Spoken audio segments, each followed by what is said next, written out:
Friends, स्वागत है आप सभी का एक बार फिर से हमारे यूट्यूब चैनल पर। तो आज हम बात करने वाले हैं साइंस के नेक्स्ट लेक्चर की, जो कि फर्स्ट सेमेस्टर के कुछ इंपॉर्टेंट क्वेश्चन चल रहे थे और इन्हीं क्वेश्चन के बेसिस पे ही आपका एग्जाम होने वाला है फर्स्ट सेमेस्टर का। जब भी होगा, अभी तो फिलहाल डेट का कुछ पता नहीं है, जब भी होगा इन्हीं क्वेश्चन पे बेसिस होगा। तो केंचुआ पूछ सकता है, केंचुआ किस प्रकार का जीव है? तो केंचुआ एक संजीव होगा, निर्जीव नहीं होगा। क्या नहीं होगा? निर्जीव नहीं होगा। केंचुआ चल फिर सकता है, अपनी खाने को कोशिश कर सकता है, खाता है और जाहिर सी बातें सारी क्रियाएं करता है जो एक सजीव में होती हैं। मूली क्या है? मूली की आप देखते हैं, मूली इस तरह से कुछ होती है, ठीक है। ऊपर की तरफ इसमें पत्ते भी लगे होते हैं और नीचे की तरफ ये नुकीली होती है और इसमें तने तने दिखाई देते हैं। ऐसा लगता है जैसे कि जड़ इसके मूली के ऊपर ही क्यों ना हो, ठीक है। तो वह जाहिर सी बात है ज़मीन के अंदर होती है, फिर पेड़ होते हैं, वह जड़ें होती हैं उस पर चिपकी हुई, तो एक ही जड़ के रूप में कार्य करता है। साथ ही अरबी एक क्या है? अरबी हमारी एक तने के रूप में कार्य करती है। जैसे कि ये होती तो ज़मीन के अंदर ही है, लेकिन इसमें जड़ नहीं दिखेगी आपको लगी हुई, इसमें जो है एक अंकुर रूप में निकलती है, तो एक तने के रूप में कार्य करती है। मेथी की बात करेंगे तो मेथी में होती हैं पत्तियाँ, लीव्स होती हैं, इन्हीं के द्वारा ये मेथी बनती है। तो ये मत्ती क्या, मेथी क्या है? मेथी एक पत्ती के रूप में काम करते हैं। फूल क्या है? फूल का आप देखते हैं फूल गोभी, फूल का मतलब भी समझ में आ रहा है, फूल का मतलब होता है पुष्प।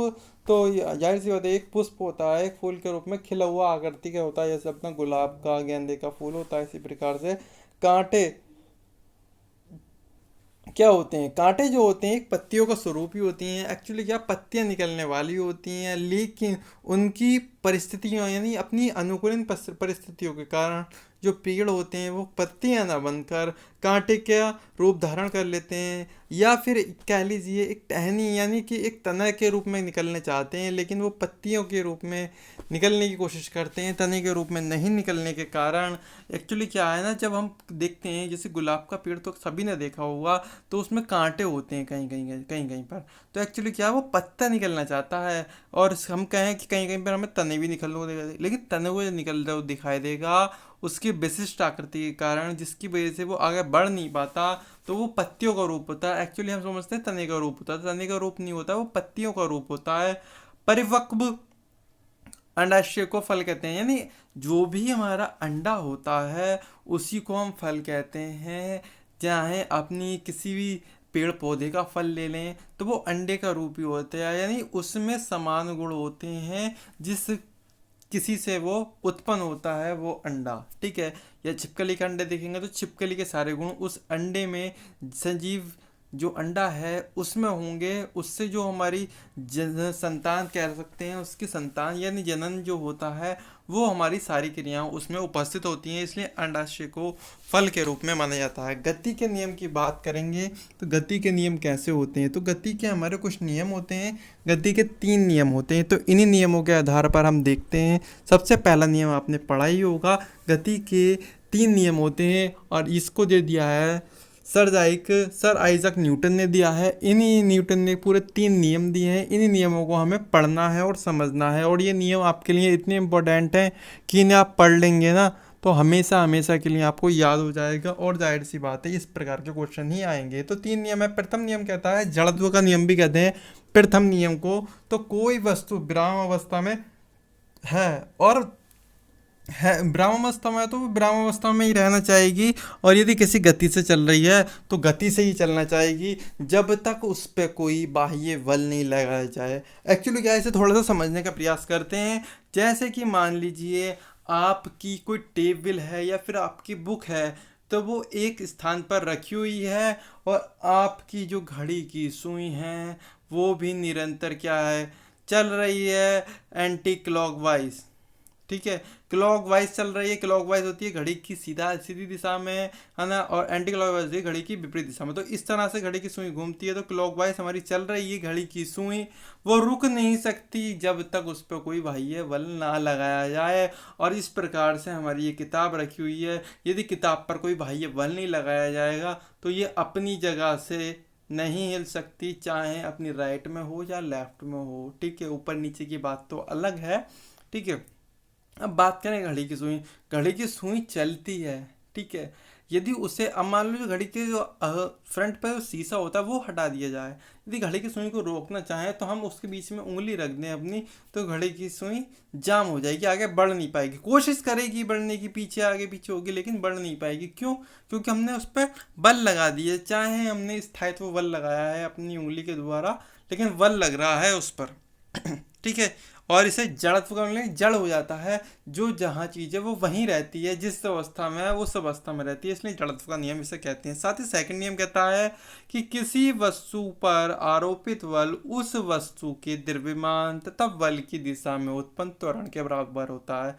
या फिर नॉर्मली तरीके से आप इसे F बराबर ma के द्वारा प्रदर्शित कर सकते हैं या समझ सकते हैं। F बराबर F का मान होता है यहाँ पे फोर्स यानी बल, एम द्रव्यमान और ये त्वरण, यानी कोई भी हम बल लगाते हैं तो जिस द्रव्यमान पर लगता है, जिस द्रव्यमान से लगते हैं, जिस भार से लगता है, किस दिशा में लग रहा है, कितनी विस्थापित कर रहा है, यानी कितना त्वरण लग रहा है, सारी क्रिया मिला के इंटू करके वो हमारा फोर्स में कन्वर्ट हो जाता है। साथ ही बात करते हैं क्रिया प्रतिक्रिया का नियम। तीसरा नियम है, बहुत ही इंपॉर्टेंट नियम है, क्रिया प्रतिक्रिया का नियम। एक छोटे से तौर पे समझाएंगे, फिर एग्जाम्पल भी है अपने पास। जब हम किसी वस्तु पर फोर्स लगाते हैं तो जाहिर सी बात है वो वस्तु भी हम पर उतना ही फोर्स लगाती है। मान लीजिए आपने क्रिकेट तो खेला ही होगा, जब हम कोई बॉल यानी गेंद हम फेंकते हैं तो वो नीचे की तरफ तो जाती ही जाती है, लेकिन वो अपना फोर्स लगाती है। हमने तो नीचे की तरफ इस तरफ मारा, लेकिन उसका फोर्स क्या था, वो नीचे से लेके ऊपर की तरफ फोर्स मारती है, इसलिए वो उछल जाती है। तो ऐसा ही हमारी बहुत सारी चीज़ों में होता है, सभी चीज़ों में हमारा ऐसा ही होता है। तो ये ध्यान रखना, जब भी हम किसी चीज़ पर फोर्स लगाएंगे यानी बल लगाएंगे, तो जाहिर सी बात है वो चीज़ भी हमारे ऊपर बल लगाएगी। ठीक है। जैसे बंदूक से गोली छोड़ने पर हमारी बंदूक क्या पीछे की ओर धक्का देती है। एक्चुअली क्या है, जब बंदूक से गोली छूटती है यानी बंदूक का टाइगर ट्रिगर दबाया जाता है तो बंदूक से गोली निकल के आगे की दिशा में जाती है, यानी मान लीजिए इस दिशा में जा रही है और ये बंदूक है हमारी, जब इस दिशा में जाएगी और तेज स्पीड से जा रही है तो वो पीछे की तरफ भी थोड़ा फोर्स लगाएगी, इसलिए हमें कंधे को थोड़ा सा झटका लगता है। साथ ही बात करेंगे नाव के किनारे पर से जमीन पर कूदने पर नाव का पीछे हटना। एक्चुअली क्या है, नाव आपकी दे रखी हो कोई, ठीक है, तो नाव दे रखी हो, नाव इस प्रकार से हम बना सकते हैं। ठीक है, नाव इस प्रकार से दे रखी हो और यहाँ पर जल भरा हो अपना, ठीक है, और हम डंडे से यहाँ पर फोर्स करें तो जाहिर सी बात है क्या होगा, नाव क्या, हम तो फोर्स इधर की तरफ लगा रहे हैं लेकिन नाव इधर की तरफ भागेगी यानी उल्टी दिशा में भागेगी। इसी प्रकार से हम यदि कूदते हैं, आगे की तरफ कूदेंगे तो नाव पीछे की तरफ भागेगी। नेक्स्ट बात करते हैं, नाव खेने के लिए बांस को जमीन से लगाना, वही मैंने बता दिया। ठीक है। साथ ही बात करते हैं नेक्स्ट क्वेश्चन की, तो पुष्प में पाए जाते हैं यानी फूल में क्या पाए जाते हैं, बाह्य दल, दल, स्त्रीकेसर, पुकेसर। ये चारों पॉइंट जो है ना, आपको चारों के चारों आपको क्या करना, डायग्राम सहित, मैंने डायग्राम की वीडियो बना रखी है, पूरा पुष्प पढ़ाया जा चुका है। उस पुष्प को पढ़ लेंगे ना, आपके कोई क्वेश्चन इस वाले चैप्टर से नहीं निकलेगा, और पुष्प वाले चैप्टर से आपका 100% एक क्वेश्चन आना है इस टॉपिक से। पुष्प में धागे जैसी संरचना को पुंकेसर कहते हैं। देखिए 2-2 3-3 लाइनें पढ़नी है चारों पॉइंटों में, लेकिन पढ़नी सभी पॉइंट है। ठीक है, एक भी पॉइंट छोड़ना नहीं है, बहुत ही ज़्यादा इंपॉर्टेंट टॉपिक है ये आपके लिए। वाष्पीकरण की दर को गैलन पोटोमीटर से नापा जाता है, यानी वाष्पोषण, जैसे कि हमारा कोई पानी भरा हुआ है या फिर तालाब, समुद्र, नदियां हैं, ठीक है, इनसे पानी कम हो जाता है गर्मियों के दिनों में। क्यों कम हो जाता है? एक्चुअली क्या है, जब सूरज की किरणें इन पर पड़ती हैं जहाँ पानी होता है तो पानी जो है ना गर्म होके इतना हीट हो जाता है कि वो वाष्प बन जाता है, एक बादल के रूप में क्रिएट हो जाता है, कन्वर्ट हो जाता है और हवा में उड़ने लगता है, और ऊपरी सतह पर जाकर वो एक बादल का रूप धारण कर लेता है, और उसी से हमारी बारिश होती है। भगवान बारिश नहीं करते हैं, ये बाष्पोत्सर्जन के कारण ही हमारी बारिश होती है। तो उम्मीद है दोस्तों आपको ये क्वेश्चन समझ में आए होंगे, और साथ ही दोस्तों फिलहाल तो ये क्वेश्चन कंप्लीट हो चुके हैं, लेकिन अब हम करने वाले हैं शुरू मॉडल पेपर की सीरीज। मॉडल पेपर सॉल्यूशन कराए जाएंगे आपके फर्स्ट सेमेस्टर के।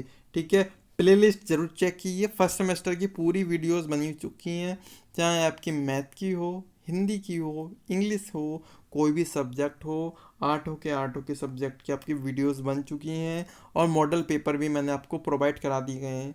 आप जाके मॉडल पेपर हमारे टेलीग्राम ग्रुप से ले सकते हैं, लिंक नीचे डिस्क्रिप्शन में भी मिल जाएगा। मॉडल पेपर ले लेंगे आप आराम से और उन्हें सॉल्व करेंगे, फ्री में मिल रहे हैं, कोई चार्ज नहीं देना पड़ रहा है आपको। ठीक है दोस्तों, नेक्स्ट वीडियो में मिलते हैं और भी अच्छे से फर्स्ट सेमेस्टर की वीडियो मिलेगी आपको। नेक्स्ट वीडियो बहुत ज़्यादा काम की होने वाली है। धन्यवाद दोस्तों।